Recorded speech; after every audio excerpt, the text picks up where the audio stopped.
모든 변화에는 적응할 수 있는 시간이 필요합니다. 출산, 죽음, 취직, 실직, 사랑, 이별까지. 좋은 일이든 나쁜 일이든 살아가면서 겪는 다양한 사건은 준비를 취하지 못한 우리에게 변화와 스트레스를 불러일으키죠. 하지만 때때로 이 스트레스가 감당할 수 없을 만큼 커져 도움을 받아야 할 때도 있습니다.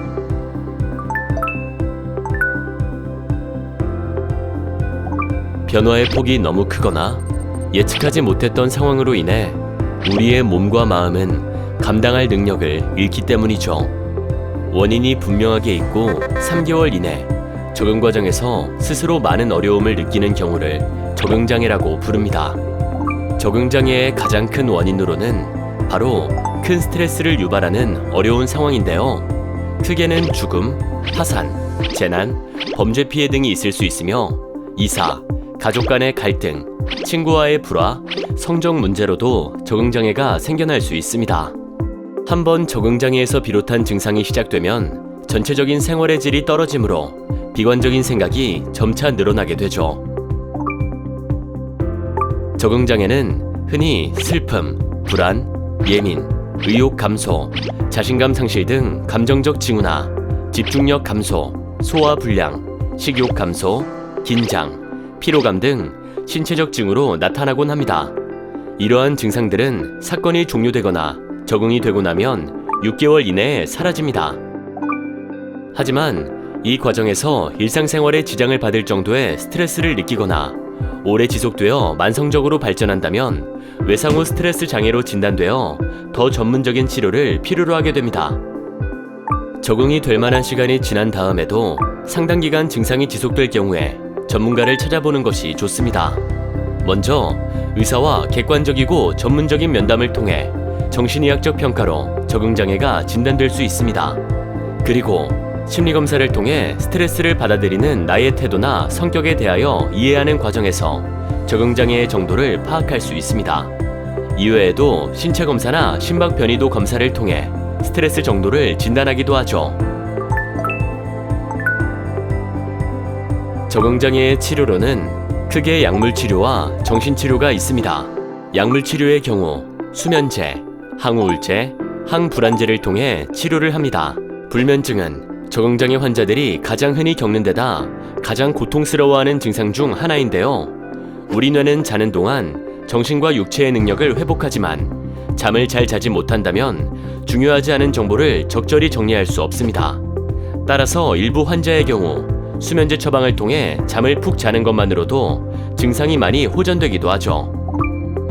항우울제는 비관적인 생각을 줄여줌으로써 자책감과 우울감 같은 부정적인 감정도 줄여줍니다.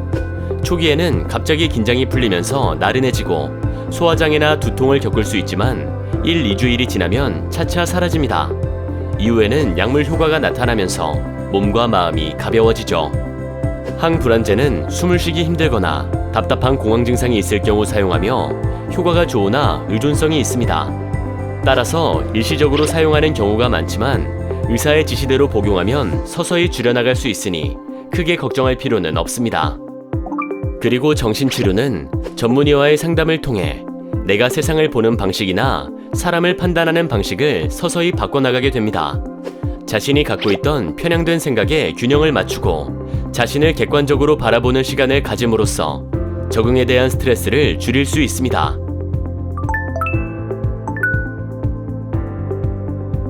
그렇다면 스스로 적응장애를 극복하기 위한 방법에는 어떤 것들이 있을까요?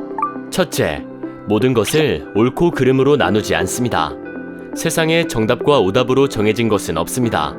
모든 것을 이분법적으로 생각하는 습관은 적응을 더 어렵게 한다는 사실을 기억하세요. 둘째, 변화를 자연스럽게 받아들이기. 우리는 변화의 직면에 어려움을 느낄 때 더 열심히 노력해서 극복하려는 경향이 있습니다.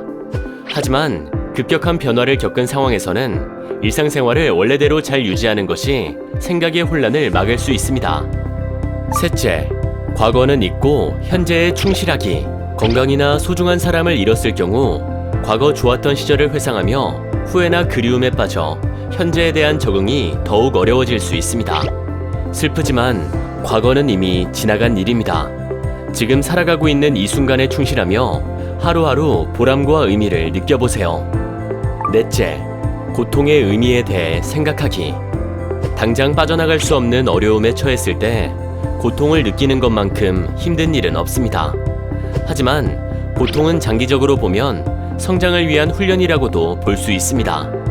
나의 삶에서 이 고통이 어떤 의미가 있는지를 느끼면 괴로움을 줄일 수 있을 것입니다.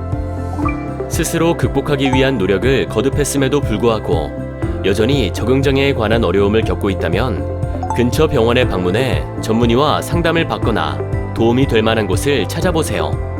이 밖에도 시, 군, 구에서 운영하는 정신건강복지센터, 대한정신건강재단에서 운영하는 해피마인드, 서울시 자살예방센터 등을 통해 적응장애에 관한 무료 상담이나 인터넷 채팅을 통한 상담을 받을 수 있습니다. 정신건강 증진을 통한 국민행복 실현, 국립정신건강센터가 함께하겠습니다. 국립정신건강센터